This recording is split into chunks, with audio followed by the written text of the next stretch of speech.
Sir मैं आके साफ बाउंड्री की तरफ पड़े थे, वहाँ से उठा के लाके गाड़ी में लाद लिया सर।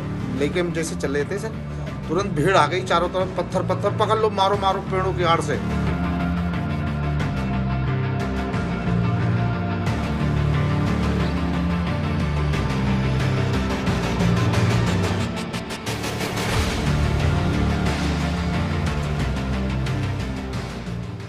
नमस्कार, द वायर में आपका स्वागत है। मैं हूं आरफा खानम शेरवानी। बुलंदशहर की इस घटना ने पूरे देश को हैरान परेशान कर दिया है। वो घटना जिसमें एक हिंसक हैवानों से भरी हुई एक भीड़ ने एक पुलिस अधिकारी की हत्या कर दी। एक थाने का दरोगा जो कि दरअसल वहां ड्यूटी कर रहा था, अपना धर्म निभा रहा था, अपना फर्ज निभा रहा था, संविधान की रक्षा कर रहा था। और एक भीड़ वहां पे वो भीड़ मौजूद थी जो दरअसल ये कह रही थी कि वो धर्म की रक्षा कर रही है। तो दो तरह के लोग थे, संविधान की रक्षा करने वालों को, वो लोग जो दावा कर रहे थे कि वो धर्म की रक्षा कर रहे हैं, उन्होंने उसे मार डाला। तरह तरह की खबरें आ रही हैं कि गोलियां भी लगी हैं, पोस्टमार्टम में ये भी खबर आई है। लेकिन जिस तरह से वहां दर्जनों की तादाद में लोग जमा हुए, दरअसल उसकी वजह ये थी कि आरोप ये लगाया गया था कि वहां पर गौकशी हुई है, यानी गाय की हत्या हुई है, और किस तरह से जो है वो खेत में अवशेष मिले हैं गाय के। इसमें सच बहुत कम और झूठ बहुत ज्यादा था, लेकिन भीड़ ने शायद इस बात की दरियाफ्त करना भी ठीक नहीं समझा। एक भारतीय नागरिक के तौर पर, एक इंसान के तौर पर मैं इस खबर को लेकर बहुत परेशान हूं कि आखिर हमारा देश कहां पहुंच गया है। लेकिन मेरे लिए बुलंदशहर सिर्फ एक खबर नहीं है। बुलंदशहर दरअसल वो जगह है जहां मैं पैदा हुई, मैं पली बढ़ी और पढ़ी भी। मैंने अपनी जिंदगी के बचपन के तमाम साल बुलंदशहर में गुजारे। ये वो जगह है जिसको देखकर आज मैं पहचान नहीं पा रही हूं कि ये वही बुलंदशहर है जो मेरा बुलंदशहर है। ये हिंसक भीड़, ये वो लोग, कहां से आखिर इतने लोग आ गए जो इतनी नफरत करते हैं एक दूसरे से, जिनके साथ हमेशा दशकों से वो रहते आए हैं। और ये वो कौन लोग हैं दरअसल जो कानून के रखवालों को भी नहीं छोड़ रहे हैं। आखिर ये कौन सा बुलंदशहर है? ये किस तरह की राजनीति है जिसने अब बुलंदशहर को या उत्तर प्रदेश को या मेरे इस देश को यहां इस मकाम पर ला खड़ा किया है? इससे पहले कि मैं आपको बताऊं कि किस तरह से ये पूरी तरीके से राजनीति जिम्मेदार है बुलंदशहर को यहां तक पहुंचाने में, मैं आपको बताना चाहती हूं कि बुलंदशहर के लोग हमेशा इस तरह के नहीं थे। जहां मेरा घर है उससे सिर्फ 15-20 मिनट की दूरी पर यह घटना हुई है। बुलंदशहर अक्सर जो है, यानी बड़ी बड़ी जब सांप्रदायिक घटनाएं पूरे देश में हो रही थी, तब भी शांतिपूर्ण तरीके से दोनों समुदाय एक दूसरे के साथ रहते आए हैं।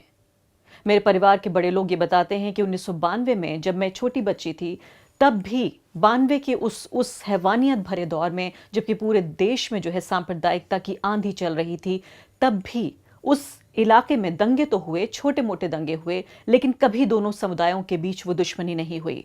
दोस्ती थी हमेशा हिंदू मुस्लिम समुदाय के बीच, हर तरह के रिश्ते थे, कारोबारी रिश्ते भी, आना जाना भी, शादी ब्याह में एक दूसरे के हिस्सा लेना। आज भी बुलंदशहर में मेरे बहुत से दोस्त हैं। वो दोस्त जिन्हें शायद मैं दिल्ली में मैंने जो दोस्त बनाए बाद के सालों में, उनसे भी ज्यादा बेहतर तरीके से समझती हूं और मानती हूं। लेकिन इस राजनीति ने पूरे तरीके से हमारे देश को, उसके चप्पे चप्पे को, किस तरह से गांव के गांव और कस्बों के कस्बे जो हैं वो सांप्रदायिकता की इस चपेट में, सांप्रदायिकता की इस लहर में जो है बहे जा रहे हैं। तो मुख्यमंत्री का ये बयान देखिए। मुख्यमंत्री ने जो है इस पूरी घटना के होने के बाद इस बात का जिक्र किया कि किस तरह से गौ हत्या को लेकर वो परेशान है। उन्होंने ये भी कहा कि गौ हत्या में जो भी लोग जो हैं इस मामले में दोषी पाए जाएंगे, उनके साथ जो है वो सख्त कार्रवाई उनके खिलाफ होगी। लेकिन कहीं पर भी पुलिस अधिकारी सुबोध सिंह का नाम नहीं लिया गया, कहीं पर भी। आप ये देखिए कि एक इलाके का एक पुलिस स्टेशन का जो ऑफिसर है, एसएचओ है, वो मारा जाता है, लेकिन मुख्यमंत्री को इस बात की परवाह नहीं होती। तो मुख्यमंत्री ने पुलिस अधिकारी का तो कोई जिक्र नहीं किया, लेकिन उन्होंने मुआवजे का ऐलान किया है। जो इस पूरी घटनाक्रम में एक व्यक्ति जो है वो मारा गया, जो बताया जा रहा है कि वो भी शायद भगवा संगठनों से जुड़ा हुआ है, उस व्यक्ति के लिए मुआवजा देने का मुख्यमंत्री ने ऐलान किया है। चलिए, अच्छी बात है, लेकिन पुलिस अधिकारी के लिए एक शब्द भी उनके मुंह से नहीं निकला।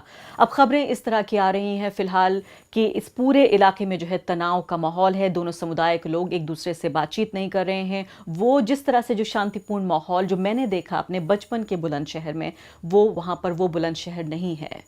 खबरें इस तरह की भी आ रही हैं कि किस तरह से जो एफआईआर दर्ज हुई है वहां पर उसमें 10 से 11 साल के बच्चों के भी नाम हैं और बाकी लोग भी जो हैं वो वहां पर मौजूद नहीं हैं, यानी कि 7 लोगों की जो एफआईआर दर्ज हुई है उसमें 6 जो हैं वो बोगस नाम वहां पर दर्ज किए गए हैं। इस तरह की खबर आ रही है। तो ये कौन से लोग हैं आखिर जो कि गाय की हत्या करके खेतों में डाल देते हैं? आखिर ये कौन से लोग हैं? क्योंकि हम जानते हैं कि जो लोग इस कारोबार में लिप्त हैं, जो भी लोग इस तरह का काम करते हैं, ये खराब काम करते हैं, वो कभी भी ये नहीं कर सकते कि खेतों में ले जाकर गाय के अवशेष पेड़ पर टांग दें। और मैं बयान आपको यहाँ बताना चाहती हूँ, तहसीलदार हैं राजकुमार भास्कर, उन्होंने ये बयान दिया है कि गन्ने के खेत में जिस तरह से पेड़ों पर कपड़ों की तरह टंगे हुए गाय के अवशेष मिले हैं, ऐसा लगता है कि कोई नुमाइश करना चाहता है।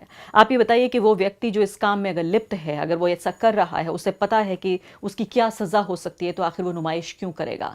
तो कौन लोग हैं ये जो बुलंदशहर को, उत्तर प्रदेश को, मेरे भारत को बर्बाद करना चाहते हैं, तबाह करना चाहते हैं, तोड़ देना चाहते हैं? आखिर ये कौन सी सियासत है जो सिर्फ कुछ वोटों के लिए, जो सिर्फ सत्ता के लिए देश को बर्बाद कर रही है? एक एक गांव करके, एक एक कस्बा करके, एक एक शहर करके धीरे धीरे जो बंटवारा है वो सामाजिक और राजनीतिक इस हद तक पहुंच गया है कि शायद हम एक दूसरे को पहचान नहीं पा रहे हैं।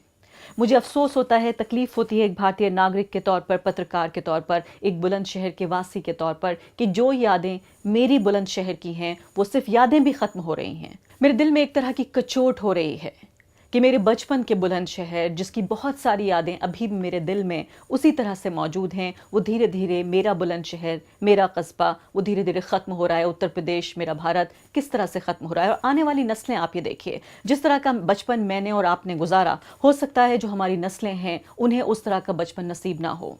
शायद हो सकता है वो बेहद तनावपूर्ण, बेहद सांप्रदायिक और बेहद हिंसक भारत में जो हैं वो जी रहे हैं, और आने वाली जो नस्लें हैं वो इससे ज़्यादा हिंसक भारत में जिएंगी।